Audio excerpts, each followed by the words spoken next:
What's up, guys? There's a lot of stuff happening right now. I don't know what is going on. A lot of pre-3 announcements all of a sudden hit this past day or so, there's a lot of stuff to talk about here. So we're going to skip most of the intro for Newswave. This is Newswave. Let's get started. And guys, first bit of news today is not really video game related, but is technology and hacker related, and that is of course a situation happening right now between Disney and a group of hackers. The group of hackers is actually holding Pirates of the Caribbean hostage. And like I said, the ironic situation being, of course, real life pirates holding a pirate film from Disney hostage, but that is what's happening here. And in fact, these hackers are demanding Bitcoin, a big Bitcoin payout, or they will release this entire movie ahead of the May 26th scheduled release date. And this is a really big deal, like a really big deal, because this movie has reportedly cost Disney $230 million to produce. And if you can just go online and watch it for free, you're not going to go buy a ticket for it. And this, of course, this could tremendously damage their big blockbuster hit here heavily. I mean, they could lose tons of money if people can just go online and watch it.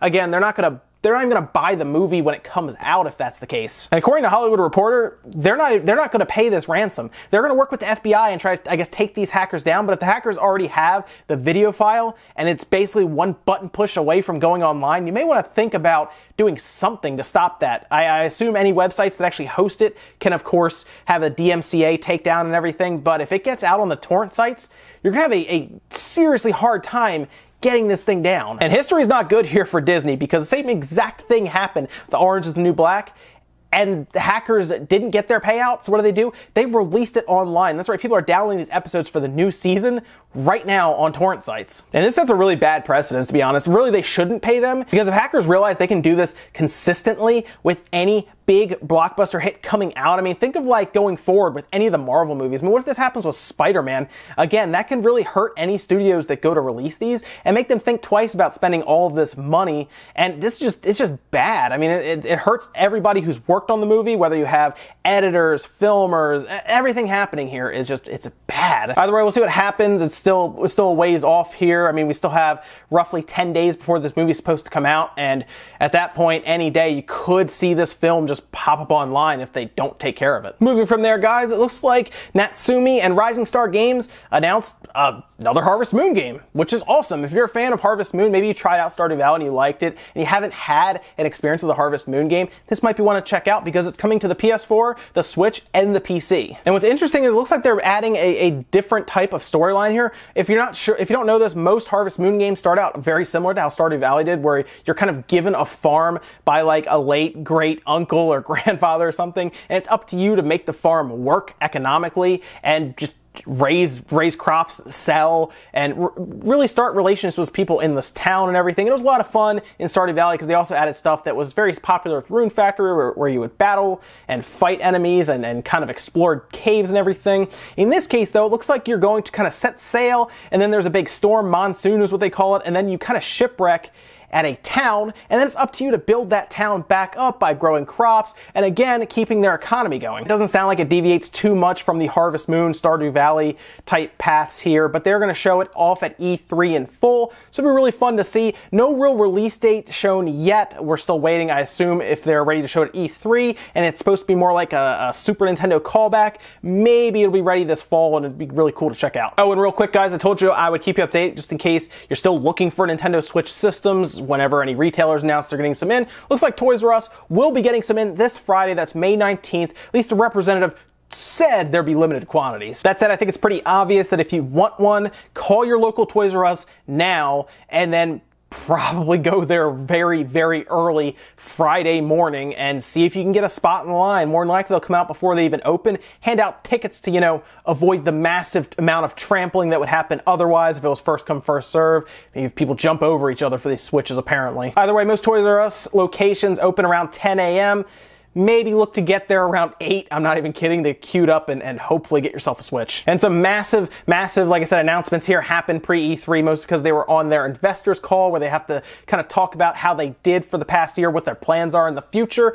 And this is, of course, Ubisoft, who went on the phone with these investors beforehand, though, because they knew this was going to happen. They went ahead and just straight up announced Far Cry 5. Unfortunately, when they did that, they did not give us any details. In fact, they didn't give us any details on the call either, so we're still waiting for those. I assume they want to save that for E3, because the speculation is running rampant right now about this possibly being a Western style Far Cry because they did talk about how there was a ton of filming going on in like planes and stuff in Montana. So I mean, you know what? It would be cool. I don't want to see something standard. I mean, Far Cry 3 and 4, while they were good games, felt very similar, like really similar. I liked Primal because it was different. And you know what? Something in the West would be great. They will, however, probably be going up against Red Dead Redemption 2, which might be a tall task. They also announced The Crew 2, which surprised me a little bit. I didn't think the first Crew sold well enough to get a sequel, but I guess it did. From what I've seen, it sold probably around 2 million copies across the board, cumulative, so that, I guess, would be enough to at least have them take a second shot and maybe refining the game and putting it out. Of course, The Crew did have some issues because it was only online, so people were slower to kind of grab onto it and play it, but eventually, apparently, the community got large enough to where it's worth taking a second shot at it. They also said that in this fiscal year, which would place it before April 2018, both South Park and Assassin's Creed will be coming out. Now, we already kind of peg Assassin's Creed sometime in the winter time, fall, probably somewhere in October maybe for Assassin's Creed. November, I would assume at the latest. South Park seems to be the biggest wild card because that thing keeps getting pushed back. And I have to assume it has something to do with creative differences in schedule for the creators of South Park and probably the developers and writers at Ubisoft trying to get this thing done. That's more than likely why it keeps getting pushed back. They just don't have a lot of time for it. But yeah, this at least puts them at having to get South Park out before April of next year, which I hope it's out before then. I hope it's like December. Bring it out in December. Don't let it fall to 2018, which it probably will. It'll probably be like a February release. At least give it its shot at holiday season. Like I said, December 2nd or something. Just give it that chance for South Park.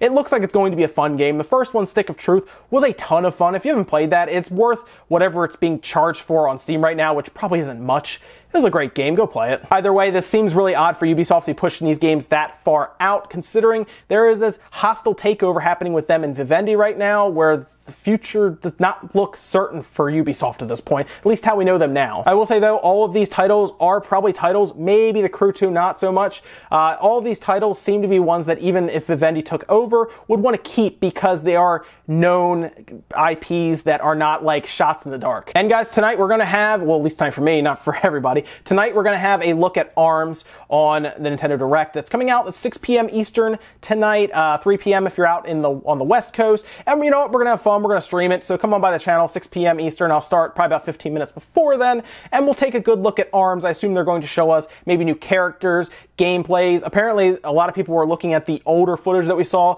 and we just discovered that there are items that kind of fly in on little drones and everything, so it looks like there's still more to show us. I don't know how much more before we actually get it. I mean, it's coming up, obviously. I mean, I don't know how much more they can show us. Maybe they just want to round out the rest of the roster and maybe some other gameplay elements to show us, but really there's not going to be much more for us to show us, as opposed to us just discovering it as we play. They also said we're going to see a nice little look at Splatoon 2 towards the end. That'll kind of apparently round out the Direct with, again, ARMS and Splatoon 2. I don't think there's much else they can show us unless they want to announce something just straight up before E3, but I wouldn't expect anything other than those two. Now, we've already played Splatoon 2 straight up in their test fire, so again, they'll probably show us maps, maybe a little more of like the story they're setting up, and should be interesting. It should be fun. I don't think it'll be a very long Direct. I'd probably peg it right around 15-20 minutes at the most. And guys, if you missed it, I talked about this last night, about the Sonic character creation system that was announced with a trailer. Go check that out. It looks very interesting. Sonic Forces will allow you to create your own Hedgehog character and play through the Sonic Forces with classic Sonic and modern Sonic running through that game. It's interesting. It's definitely different for Sega. I think they're pulling out all the stops because this is, I have a feeling this is their last shot at Sonic in 3D anyway. If this does not work, expect more like Sonic Mania, not these full-fledged AAA 3D based Sonic games, because at that point they have to know, they've tried so many times, that 3D Sonic just doesn't work. And our last bit of news today, guys, is kind of a blow to the VR community here, because there is a game coming out soon that looks really good. It looks like it could really help out I guess, pushing VR forward and getting it into consumers' hands, because it looks like a game that would really benefit from VR, and vice versa. VR really needs that big blockbuster hit. This makes sense. And of course, I'm talking about the new Ace Combat 7. And unfortunately, originally it was planned to make this 2017 release. Looks like it's being pushed to an unknown release date sometime in 2018, which means, of course, it will miss the holiday season when something like VR would really need it. And the producers and developers put out kind of a press release just to let everyone know why this was happening, and at least it made sense. It said, the Project Aces Aces team and I have been working hard on Ace Combat 7, and we're determined to achieve the vision we have set for the game. To reach that vision, we have decided to move the launch of Ace Combat 7 to 2018. This is from Kazutoki Kono, and he just basically wanted to come out and tell fans, hey, look, it's not ready yet. There could be a couple reasons for this. One, the VR compatibility is not finished. It won't be done in time. They don't want to push it out and then have to patch it later. And to an extent, I can respect that, because something like Mass Effect probably could have used this press release, but of course they were pushed out the door because they looked like they scrapped it and then restarted anyway. So Ace Combat is at least trying to polish this game before it releases. And I do think VR needs a game like this. I mean, picture Ace Combat and you have the VR helmet on and all of a sudden you're in the cockpit flying around. I think this has a lot of potential to show people why VR makes sense. And it's a shame it's going to miss the holiday season, but maybe next year's holiday season is when it will be used to show VR, really show everyone why you need a PlayStation VR at $500. Also, Ace Combat's a lot of fun. The last time we really had an Ace Combat game was Ace Combat 6 on the 360, and that's been quite a while. So Ace Combat 7, I think a lot of fans really want to play it even without VR because it looks good, but we'll just have to wait till next year, I guess, to play it. That's it for News Wave today, guys. Make sure you comment, like, subscribe, all of that good stuff. Let me know what you think about anything we talked about today, whether it is that Sonic Forces character creation system, you want to talk about it a little more in the comments, maybe you didn't get a chance to talk about it in the comments last night, or you're excited for ARMS tonight, maybe you're really looking forward to this game because you think it's really going to push motion controls forward in competitive play as well as just casual play, of course. I will say the controls felt pretty good when I played them at the big event that they had in Washington, D.C. Or maybe you're excited for Harvest Moon, or even Far Cry 5, or maybe you're excited for South Park to hopefully get out before April of 2018. We can always dream, guys. That's it for now. I will see you next time.